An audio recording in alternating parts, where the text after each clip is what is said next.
Hello everyone, welcome back to With Emma, and today will be another solo segment. I'm going to be discussing depression. I suffered with depression for many years. I'd probably say about 8 to 10 years, and it was a big part of my life. I couldn't understand as to why I always felt so down and sad and just didn't want to leave my house. People had to come to help me get out of my house at a certain point, and I finally have got to the place, I'll probably say the last 3 years, where I, by the grace of God, do not suffer with depression anymore, and it's possible. And I was in a really dark place, but I just wanted to do this solo segment on it because there's so much things that can result and add to depression. It's mentioned in the Bible many times, and my perspective is I have a very spiritual perspective on life, as everyone is quite aware by now, but I truly believe mental health is spiritual and it comes from a spiritual demonic place. I'm not disregarding that there are things in life which can take place which can result into you having, for example, PTSD or something where it's so severe that you feel like you're at a halt in life and you can't move forward. But the foundation, I truly believe it is a spiritual thing. I'm judging off people I've seen, people I know, my mother, myself, friends. If I found Jesus Christ and I don't suffer with depression anymore, how can that not mean mental health is spiritual?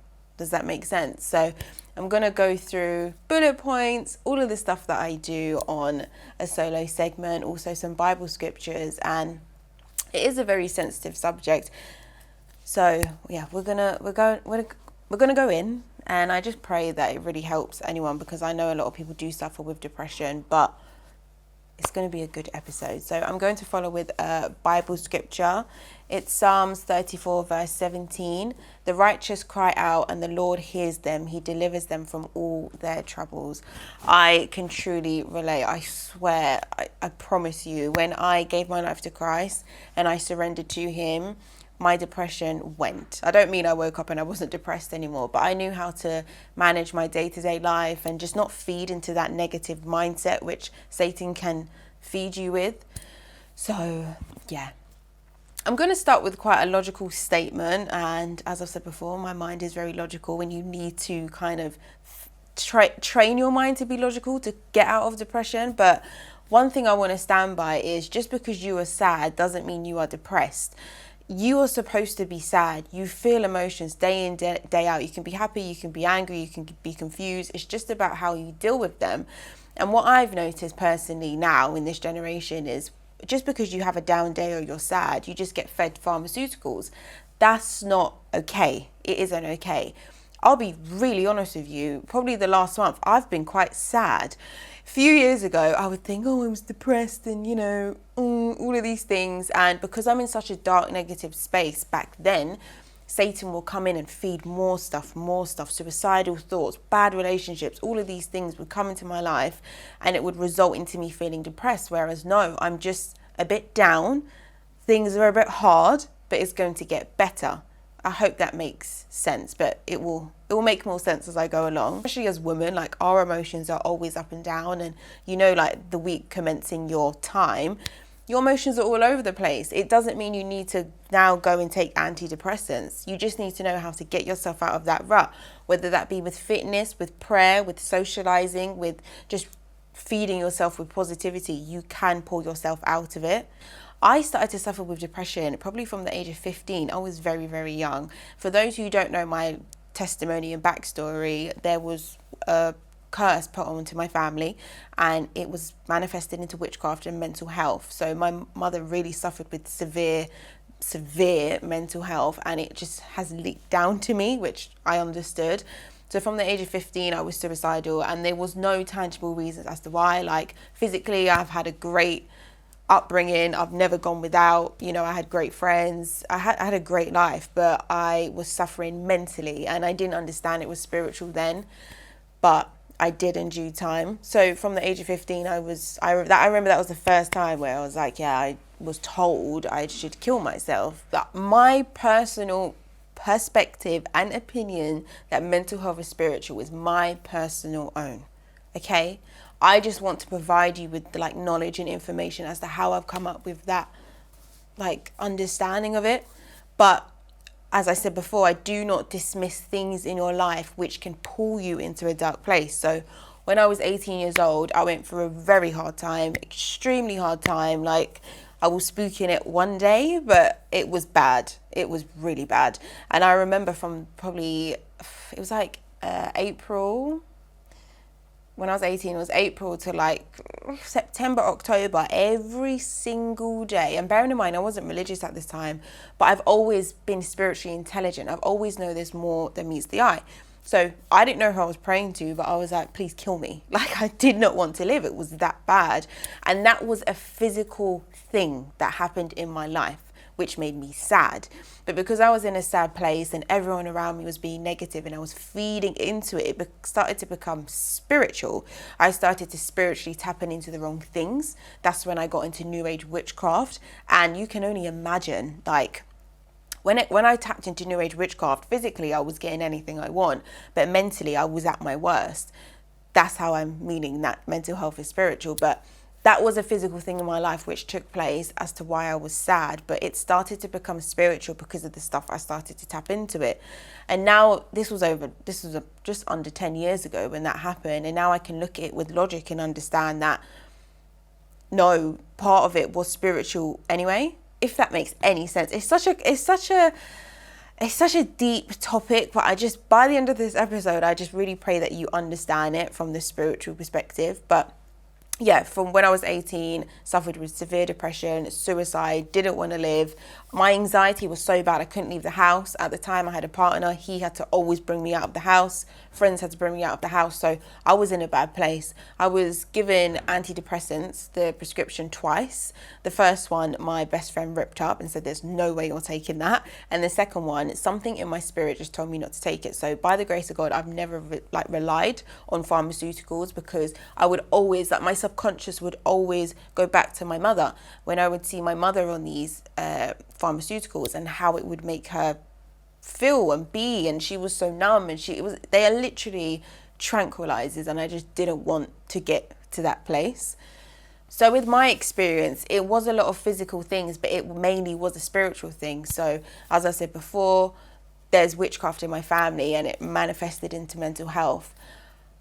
That's just my experience. I've spoke to a lot of other people when have understood their family lineage and what has gone on, and it makes me understand as to why they suffer with mental health and depression. But what I'm saying all of this to say, please try and check what your family tap into spiritually. If there are witches and warlocks and Satanists and, New Age witches and white witches in your family, that's opening gateways. Even if you aren't a Christian and you're watching this video, the New Age that you're tapping into, the crystals, the star signs, all of these things, your candles, your manifestation, you are opening spiritual gateways for Satan to come and attack.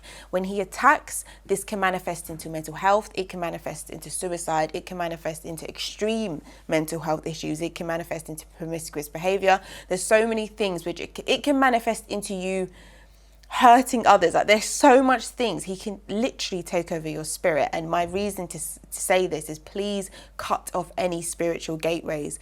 One of the reasons why I was delivered from depression is because I cut off spiritual gateways. You need to be aware of what you're tapping into, what you're watching, what you're reading, who you're surrounding yourself with, because this can result into your depression. The next thing I want to touch on is trauma. Trauma is it can be spiritual, but it's quite a physical thing that happens and it's passed down. I have, I've experienced trauma, of course. Everyone has experienced trauma. I'm the sort of person to say, when someone tries to, make me feel better or comfort me, I will always dismiss it and say, everyone has a hard life. Everyone has a hard life. Everyone goes through stuff. So I always try to push my pain and just make it beautiful.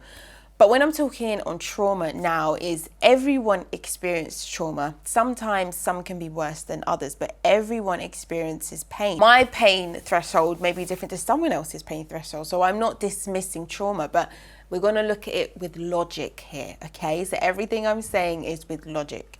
Everyone experiences trauma. A lot of the time, the trauma can be spiritual because of spiritual things within the person. Does that make sense? But my thing is, do not lead with your trauma. Your trauma is pain. Your trauma builds character. Your trauma can be your testimony. Do not lead with it. Your trauma from when you was a child and very young to now when you're, say, 30 years old should not allow you to be depressed and make you live in the past. Depression can also mean living in the past when you're looking at it with logic. If I held onto the trauma, and trust me, I've been through trauma, this is why I have this quite a strong mindset. If I was to lean on that trauma and just and blame the trauma and lead with it, I would be depressed right now. I also wouldn't have a relationship with Jesus. Trauma can really block blessings.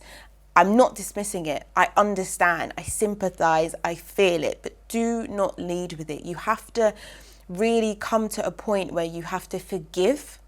I'm such a huge advocate of forgiveness. I forgive everything. I truly do.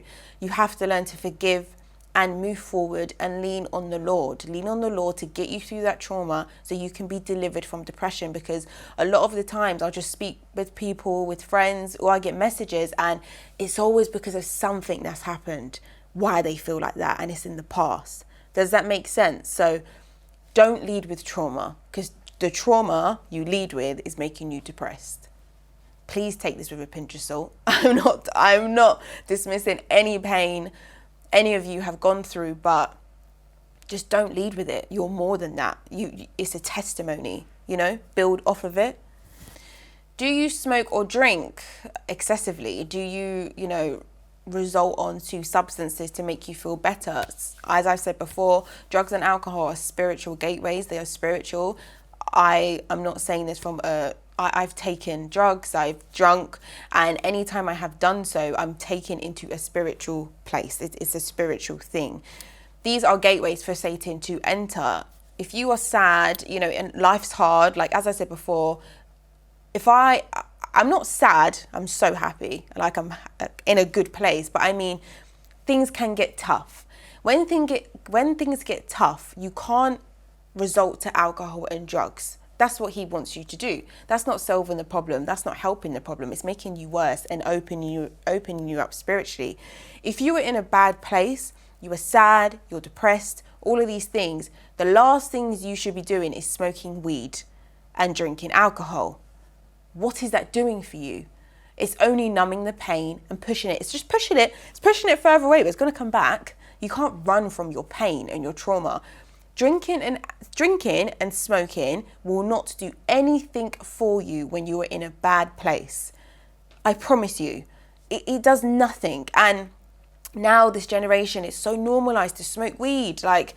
This is drugs. It is drugs. It is a spiritual drug which enters you into a spiritual realm. Like people, if you do research physically, there's a number of people that turn their mental health is crazy because they smoke weed, because it's spiritual. And the worst thing you can do is lean on it when you're in a bad place. You don't lean on drugs and substances which feeds the kingdom of darkness. You should be leaning on Jesus Christ, which can save you. And I am proof. When I was in a really bad place, being told, kill yourself, you shouldn't be here, you're worthless, you're this, you're that. There was times when I'd lead on alcohol and drugs when I was younger. But when I took the change to lean on Jesus, that's when I was delivered. And that's when it went. Does that make any sense? Praying it does. Also, Satan uses drugs and alcohol as an isolation tactic. That's what I've realized. When you think about it, when you drink and you smoke, you isolate. And one of my good friends, Mina, she always says, Satan loves an isolated believer. You need community. You need people around you that will uplift you and help you. If you don't, you isolate. It's like a facade of something that's giving you company. When you are isolated and you're under the influence, do you know how big the gate is for him to come in and enter? And I know you can agree. Anyone that's suffered with depression or anxiety, you want to be by yourself. You don't want to be around anyone, but that's his tactic. Then adding substances to it, do you understand the concoction of satanic things in darkness that is making you feel more depressed? You can't lean on drugs and alcohol because it will leave you isolated. And with Christians and with people who love Jesus, you need to be in community and you have to grow with each other. It will pull you out of depression, I promise you. I've even realized that when I started to attend church and found and all of these things, being around believers and people who understand the word and understand the spiritual realm from this perspective will help save you. I promise you. I make a lot of promises, don't I? Well, I try.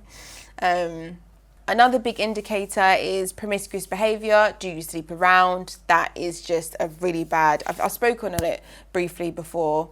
I'm quite open about it, but trust me, forget religion even, forget all of that stuff. Being promiscuous and sleeping with a lot of people, you're opening yourself up energetically. Sex is a spiritual act. It's sacred. You're passing on energies. You do not know what the person you're laying with has, what they experience, how they feel, their spiritual past. So please... just stop it. It's not helping you and it can lead you more into depression. One thing I really want to touch on, which is a physical thing, which can really help you with depression and mental health, and it's helped me, is fitness. Fitness is, it's the love of my life. Absolutely love it. But you have to move your body. It's just scientifically proven.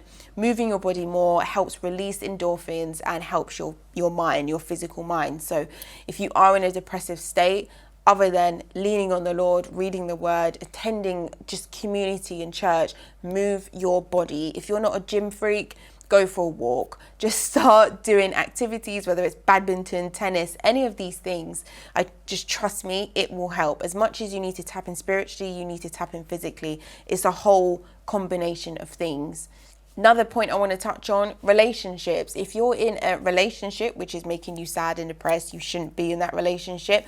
I'm not saying relationships don't go through hard times. They do. But consistently toxic relationships, it's not making you happy. It's making you depressed. And let me tell you one thing. If you're in a worldly relationship, that's not sent from the Lord. And on top of it, if you're in a relationship which is toxic and making you depressed and sad, that's not from the Lord. I'm not saying all relationships sent from the Lord are happy and glorious. They're not.